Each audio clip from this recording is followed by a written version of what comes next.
El misterio de la casa y el panteón. Cuando acepté cuidar esa antigua casa, estaba consciente de lo que me iba a enfrentar. Apartada de la zona urbana, en medio de un terreno un poco árido con un panteón justo al lado, y yo que de por sí soy muy supersticioso y miedoso, lo pensé, pero por necesidad tuve que aceptar el empleo temporal. Me iban a pagar muy bien. No tenía más opciones en ese momento, con 3 hijos pidiendo comida para llenar sus estómagos. Mi misión era simple. Tenía que cuidar ese caserón viejo por 3 noches. La iban a demoler. En el día supuse que la misión la tenía el cuidador del cementerio. Lo conocí cuando me dirigí hasta ese lugar la mañana que me contrataron, que por cierto, quedaba bastante lejos, pedaleando en bicicleta. Pero, ¿por qué cuidar una casa que van a destruir? Sencillo, estaba repleta de antigüedades invaluables según el propietario. Quería venderlas para ganar un dinero extra, eso me dijo. Mi llegada a esa casa la primera noche fue como a las 7 p.m. Me fue imposible llegar antes porque la verdad tuve que recorrer una distancia como de 30 kilómetros o más por un camino pedregoso, no pavimentado. Me desplacé en mi vieja y oxidada bicicleta.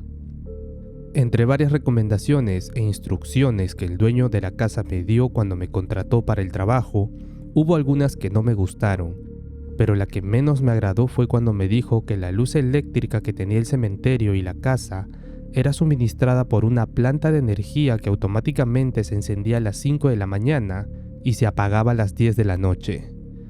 Estaba programada así para ahorrar combustible. Me dijo que tenía que encender unas lámparas que había en el interior del caserón antes de que la planta se apagara y no quedara a oscuras porque las noches en ese terreno eran muy densas y oscuras. No vi al sepulturero por ningún lado, supuse que se había ido. Entré a la casa y diré que no soy psíquico ni medium, espiritista o clarividente, tampoco tengo percepción extrasensorial o algo por el estilo. Solo soy una persona del común como cualquier otra, eso sí, con mis 5 sentidos bien puestos. Pero apenas puse un pie dentro de esa vieja vivienda, sentí un ambiente sumamente pesado. Percibí mucha tristeza y también un hedor putrefacto insoportable que hizo colocar mi mano derecha en mi nariz. Sentí miedo como nunca lo había sentido, terror. Aún así, encendí las lámparas, agarré mi morral con mis cosas y salí lo más pronto que pude al exterior. Me sentí tranquilo afuera. Caminé los alrededores del cementerio, incluso abrí la gran puerta ruidosa del mismo e hice un recorrido interno por las tumbas. Sentí paz y tranquilidad dentro del camposanto. No sé por qué. Es un poco ortodoxo sentir esas sensaciones en un lugar donde hay muertos. Pero así sucedió. La verdad, no quería volver a entrar a esa casa. Cumpliría mi misión desde afuera. Se apagó la planta y por ende, todas las luces de la casa y del panteón. Eso me dio a entender que ya eran las 10 de la noche. Esa noche estaba clara por la luna llena. El cielo estaba estrellado y como dije antes, sentía el ambiente tranquilo. Decidí sentarme en una piedra que estaba justo al lado de la puerta principal del panteón. Comencé a fumarme un cigarrillo para relajarme mirando en dirección a la vieja casa. Fue entonces cuando me di cuenta que no veía la claridad de las lámparas que había encendido antes de que la planta se apagara. Se me hizo muy extraño porque encendí muchas, como 10 en la sala principal, y había dejado las ventanas abiertas para poder observar mejor el interior desde afuera, y también para que ese horrible olor se fuera y el viento pudiera ventilar la casa. Tomé la decisión de pasar una revista por todo el perímetro externo, caminando despacio, y efectivamente, noté que las lámparas estaban todas apagadas. Analicé la situación tratando de encontrar una explicación razonable, y concluí que como había dejado las ventanas abiertas, el viento bien pudo apagarlas de tajo. Pensar que eso me tranquilizó un poco, pero No estaba soplando nada de brisa. De hecho, hacía mucho calor. Me quedé pensando y decidí no darle importancia a eso. Quería convencerme a mí mismo que no tenía motivos para pensar que algo fuera de lo normal estaba empezando a ocurrir en ese viejo caserón. Abrí mi morral, saqué una cobija gruesa y la coloqué en la tierra para acostarme.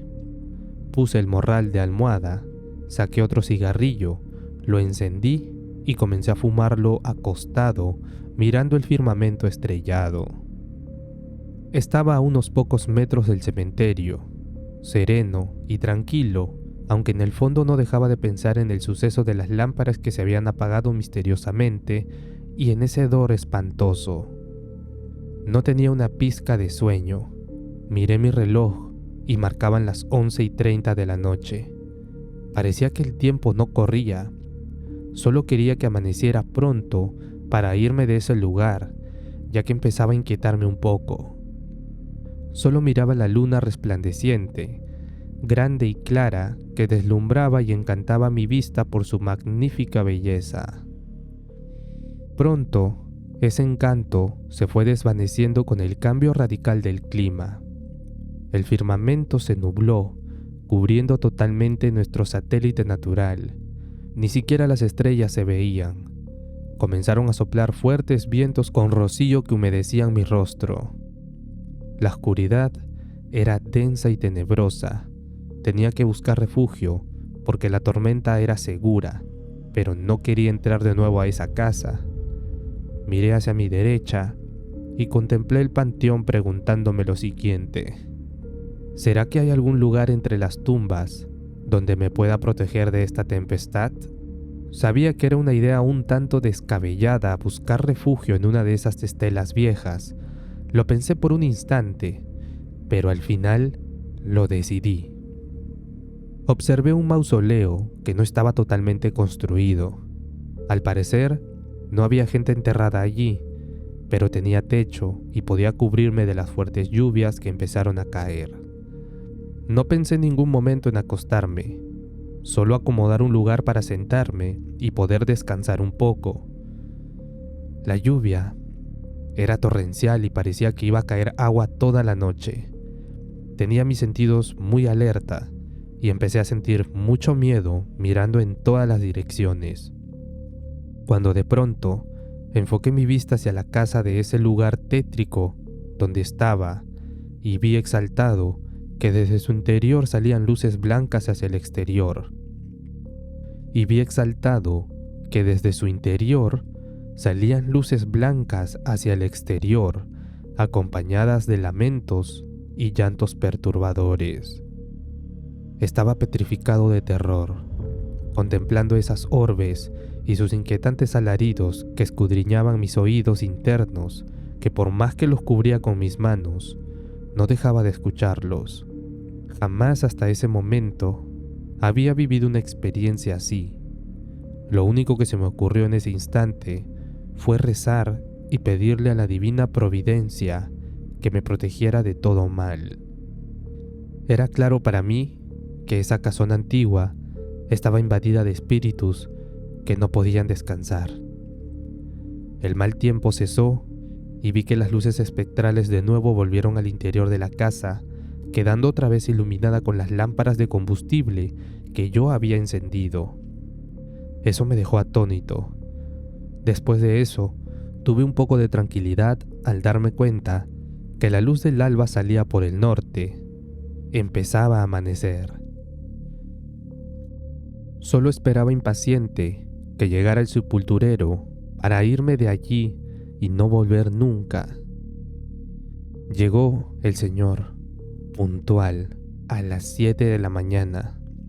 La verdad, no lo vi venir. Solo apareció de repente donde yo estaba y notó en mi rostro un semblante demacrado y de desvelo. Era obvio por la terrorífica noche que había pasado. Me preguntó cómo me había ido en la vigilia y yo no le contesté nada. Me agarró del hombro y volvió a preguntarme qué me pasaba y le respondí con esta pregunta: ¿Por qué no me dijo que en esa casa pasaban cosas raras? En ese momento no dio respuesta a mi pregunta. Solo se paró en la puerta principal del caserón y me dijo: «Acompáñame adentro». Sin pensarlo 2 veces, me negué. «Tranquilo, ellos no salen durante el día», me dijo con una media sonrisa en el rostro. No sé cómo explicar lo que sentí en ese momento. Tal vez fue un sentimiento de compasión o de solidaridad. La verdad no sé. Lo único que sé es que al mismo tiempo sentí seguridad y fuerza dentro de mí, y ese mismo poder hizo que yo lo acompañara al interior de la casa. Entramos y no percibí aquel hedor horrendo. Nos dirigimos hasta el sótano, lleno de telarañas y bichos. Las tablas de las escaleras crujían por causa de nuestros pasos. Estaba oscuro y la temperatura descendió bruscamente. Sentí un frío intenso, pero no tenía miedo. El piso estaba cubierto por un plástico negro. El señor lo quitó y pude ver que había un subsótano con otra escalera que bajaba más profundo en la tierra. Bajamos hasta el fondo. Estaba oscuro, pero de repente hubo una luz que lo iluminó todo. Pude notar con gran impresión que la luz provenía del cuerpo del sepulturero. Vi su dedo índice señalando una pila de esqueletos humanos con ropa rasgada y ristras de carne en descomposición. Los conté. Eran 15 en total, y noté muy exaltado que el cuidador del cementerio se desvanecía justo en uno de esos esqueletos diciéndome: «Entiérranos». Deduje enseguida que ese esqueleto pertenecía al sepulturero. Supe entonces qué debía hacer y lo hice. Saqué todos esos restos óseos de ahí y los sepulté en el panteón. Me tomó toda la mañana. Me fui de ese lugar y tan pronto llegué a mi casa, marqué por teléfono al propietario. Me contestó y lo primero que le pregunté fue a quién le había pertenecido la casa. Y lo que me dijo fue que era una herencia familiar. Le pregunté con tono de ira qué había ocurrido allí y me colgó. Le volví a marcar y no me contestó. En la tarde logró llegar a donde yo vivía, preguntó por mí y salí a recibirlo. Lo hice entrar a la sala y comenzó a contarme algo que me dejó horrorizado. Me dijo que la primera generación de su familia había adquirido esa casa a un bajo costo. Se la compraron a los anteriores dueños súper barata. Me dijo también que no tenía mucha información de los dueños originales que la construyeron, solo una vieja fotografía, pero que sabía que eran los mismos que habían donado el terreno aledaño para el cementerio. Me confesó que sus familiares abandonaron esa casa y sus terrenos porque empezaron a experimentar sucesos extraños o sobrenaturales en ella. Ruidos, pisadas, avistamientos de sombras, apariciones de luces y un hedor putrefacto constante. Todo eso sucedía en las noches. Eso me dio a entender muchas cosas. Me acordé que me dijo que tenía una fotografía de los propietarios originales y le pedí que me la mostrara. La sacó de su cartera y quedé perplejo cuando vi al cuidador del panteón en esa fotografía, vestido con sotana y tiara como sacerdote. Él era el dueño original del caserón antiguo, junto con su familia numerosa y de los predios aledaños, incluyendo el del Camposanto. Investigué sobre el sepulturero y su familia. Lo único que pude averiguar fue que desaparecieron de la noche a la mañana sin dejar rastro. Tal vez la gente de esas inmediaciones pensaron que simplemente habían emigrado a otras tierras buscando fortuna o qué sé yo, haciendo que nadie notara su partida. Todo ello fue un misterio en esa época. Según lo que oí, se especula que justo en el preciso terreno donde se erigió esa casa, había una cueva de oro puro, como especie de una mina, pero más pequeña. algo que nunca fue comprobado. Tal vez no sabían de la existencia de esa pequeña mina y los asesinaron vil e inocentemente. O quizás sí sabían y se negaron a compartir el oro y por eso los masacraron ahí mismo. O simplemente decidieron morir todos, envenenándose por alguna razón desconocida, quién sabe. No soy perito forense, así que me fue imposible determinar la causa real de sus muertes. Creo que nunca lo sabré. Yo solo hice lo que me pidió el espectro del sepulturero. No es difícil deducir que esas almas descansaron solo hasta que trasladé sus restos al panteón. Todo lo que me pasó tuvo lugar en la primera noche de vigilia. Pensé en renunciar y no continuar con el trabajo, pero una voz frágil y dulce en mi mente me dijo que no tenía ya por qué temer. Sentí seguridad y valor dentro de mí y cuidé la casa las noches que faltaban. Pocos días después, supe que la derrumbaron, pero en el lote donde estaba no había nada, solo tierra seca y árida. El viejo cuidador del panteón era sacerdote y ahora pienso que él mismo en espíritu le dio el descanso y la paz eterna a su familia.